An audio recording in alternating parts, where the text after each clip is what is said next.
Welcome back, ladies and gentlemen. My name is Louis and this is Royal Productions. But if this is your first time, basically what we do here is to cover the latest in crypto, blockchain, and structural transfers in the global financial market. So if you like deep dives like that, stick around, hit that like, subscribe, and let's dive right into this news I have for you today. So the total market cap sitting at 2.38 trillion. The fear and greed index sitting at 29. People are fearful right now. Bitcoin sitting at 68,000. It's dipping as we cover this video. As you can see here, these blue lines are the last time we covered videos, so you guys can see we've been covering this and we've been saying it's going to drop. So if you guys aren't paying attention to what's happening, make sure you guys stick around and subscribe, because we cover this stuff every day. If not every day, every other day. All right, let's get into it.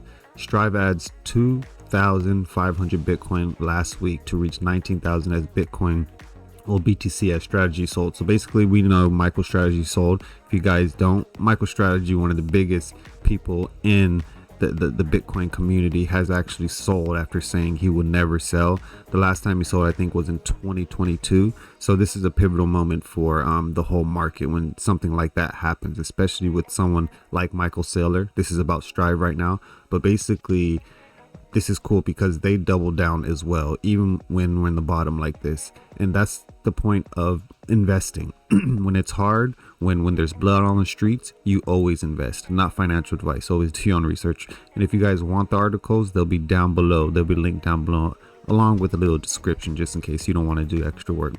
But basically, right here, Strive Asset Manager acquired 2,500 Bitcoin, roughly 185 million, at an average price of 74,000. So they're sitting a little below water right now. But when you have a big company like this and you're talking about thousands of millions of dollars sitting in Bitcoin, a day like this, it might drop a million or two, but on a good day, it's going to expand just as good. So these big companies, if they're doing their data right, I just think there's a lot of manipulation, especially with these big institutions coming in and making these grand purchases and sales. So just be aware. Don't like leverage too hard. Continue to DCA if you feel confident in the market. Okay, it's up to you and your personal advisor. But basically, the new purchase was at a lower average price than Strive's last disclosed acquisition of 1,000 Bitcoin. Roughly sitting at 76,000. So basically, and that was of May 22nd. Basically, they doubled down, like I said, and they bought twice as many. Where is it? Suggesting that the company bought the total dip and taking the Bitcoin from above 74,000 last week to roughly 70,800 by Tuesday morning per coin. So basically, them doubling down and buying more has brought their average price down, and that's basically all they're trying to do, right? Let's see, there is something down here. Okay, let's move on. If you guys want to read the rest of this, it'll be linked down below, like I said. Okay, moving on to some greater news. Ripple dollar stable coin expands to Turkey through 3 local platforms. This is not too much. You guys already know we're big on Ripple over here, but them expanding and using RLUSD, this is just to help with the volatility of the markets and everything. You know what I mean? So basically, Ripple is taking its dollar-backed stablecoin RLUSD into Turkey through partnerships with local platforms, Bilira, BitEnex, and Bitlo. I don't use none of these. I don't even know about this, first time hearing about them, but I love it because the XRP ledger and validators are moving to Turkey and helping with their infrastructure. So, read the articles if you want to know more, but this is, we always talk about the direction in which everything is going, and to me, this is good for a US based company. Yes, Ripple is US based. They were homegrown in California. If you don't know, do your research. But basically, they're expanding all over the world, and that's the difference about this new technology age. Is like the whole idea of a level playing field. If you're doing things correctly, people are going to work with you. If you're not doing things correctly, they're not going to work with you. Okay. Crypto news, June 2nd. All right. Bitcoin price flash crashes below 70,000 as seller explains strategy sell, and Trump saving BB's ass. Sorry, excuse me. But basically, I'm covering this because there was an alert from Mt. Gox. About 739 million worth of Bitcoin was moved in this time of chaos. But basically, Bitcoin price endured a brutal start of the week, briefly crashing below 70,000, and it's actually below it right now. I think it's going to come down to this level right here. just because when we're starting to talk about all these average prices for some of these big companies and like institutional grade like people, I don't think it's going to crash a lot, but I think it's going to crash to a point where a lot of these people can grab more bags and bring their average price down, as we just seen with Stripe. So remember, like, we are in a pivotal moment, okay? And we're going to cover something about the institutions right now. That's why I feel that you have to be more careful now. This is not like the old crypto days where you can invest and maybe make some money. There's way more manipulation in this market right now. When we're talking about AI trading bots, when we're talking about leverage, when we're talking about paper crypto on these chains, because I think it's happening just like gold and silver and stuff. The paper trading, the you know, the high leverages. It's not like, when we look at the markets, in my opinion, this is not the actual price of actual assets on the market. This is leverage. This is like bot trading. This is a whole bunch of stuff that needs to be cleaned out. You know what I mean? But I'm not going to go too crazy on that. Okay.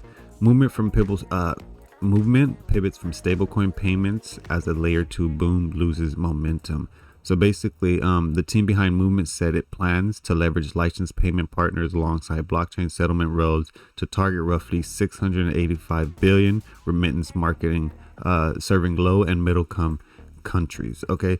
And this is what I love. We're going to cover something about MoneyGram and stuff like that. But the whole idea is, like, where the money is, it's with the low and middle age income countries. Yes. We can talk about Ripple and institutional sales and the huge, like, $1 trillion that are being transferred every day. But we have to remember, like, that comes from commerce. That comes from us buying gas. That comes from us buying milk. All the small stuff that the low and middle income countries and people do is what helps the rest of the foundation grow. Okay, so basically, the movement is pivoting from being another layer 2 blockchain to becoming a stablecoin powered payments and remittance network. Basically, it shifts away. Let me see. Right here. So basically, the movement originally designed to link to blockchain built using to move programming language with Ethereum. So basically, Movement was basically to help Ethereum move program languages. So they're moving away from that and they're moving into the whole idea of stablecoins and remittance. So, you know, people are starting to see where their money's at, and Ripple has been working on this from day one. You know what I mean? This is what they've said from the beginning. If we can solve the problem of the middleman, that's a $1 trillion business right there. You get me? So a lot of other people are starting to see it. But what I love about this is there's not just going to be one winner. Okay, when you have these companies coming out and pivoting their whole plan into payments and getting the licenses for partners and stuff, then you should understand the direction. You know what I mean? And that's why it's good to stay aware of these articles, because you never know. This could be a good investment now that they're moving into something more stable, right? But let's move on. Okay. Stellar CEO says Clarity Act would help, but tokenized assets isn't dependent on it. So DTCC decision to connect its tokenized security platform to Stellar marks a new phase in institutional adoption for public blockchains. And we covered this yesterday. So if you guys haven't seen it, go check it out. But basically, we said this, where the institutions already have the okay. They're in the game now. Like the whole idea of like the Genius Act and Clarity Act, like we don't really need anything else to be done anymore. We do, but we don't. But basically, Dixon said the Genius Act gave financial institutions confidence that the U.S. government intends to support the industry through a clearer regulatory framework. Okay, so basically, like, you guys just have to go watch the other video. But like I said, this DTCC is not going to come out and say we're partnering with Stellar unless they have the 98% okay. Not just from the government, but from regulators and stuff like that. Just their whole company thesis. Like, it would be dumb for them to do this and then our country turn around and be like, oh, well, we're not going to support tokenized assets or anything like that. You know, so it's hard to like grasp a lot of this information if you're new, but if you've been here, you understand that like you gotta I wouldn't never say sell, but sell the news, buy the rumor. And that's basically what's going on here. All this rumor of this dropping, all this news and stuff coming out, this chart looks very good to me. Like, a lot of these charts look amazing to me if you want to get in at a low place. Remember, do your own research and understand what you're getting involved with. But like, these are coming back down to places where they'll never be again. Okay, then you take a screenshot of these prices over here. All right, so basically MoneyGram launches stablecoin on Stellar, joining a rush towards digital dollar payments. So I love this because I still have my receipt, but this was about 5 years ago. I used MoneyGram before they shut the program down. So MoneyGram program used to be linked with Walmart. Okay, and Walmart is huge all over the world. So as you can see here, the partners are MoneyGram and Walmart. But basically with MoneyGram, I was able to take my cryptocurrency, transfer it to myself to a Walmart, take my ID, and go and pick up my cash from MoneyGram at the Walmart. Okay, and this is huge because think about where Walmart's located. Think about like who shops there. We just covered, you know, how this come where they right. Sorry, I lost it. Well, we just covered how they're working on helping the middle class. You get me?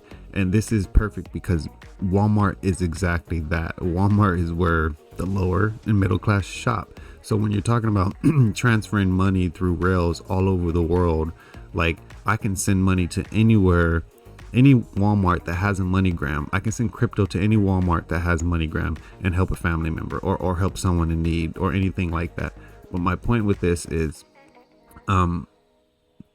they're moving into the future of finance. And if you're not aware of what's going to happen and you don't invest in some of these assets ahead of time, you're going to get left behind. My point is, we are at a pivotal moment, and you have to see what's happening.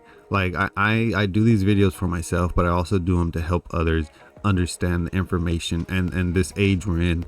Like, the information comes out so fast that it's too much to keep up with. So you really have to slow down, look for the signals in the noise, and move in that direction. Remember, these signals are for me that I'm presenting to you guys. Find the signals that match with you and move in that direction. Okay, I just think this is great because, you know, turning something that's digital into real hard cash really combines the old and the new. Okay, my name is Louis. Hopefully you guys enjoy the content. I'll be back soon with another one. Peace.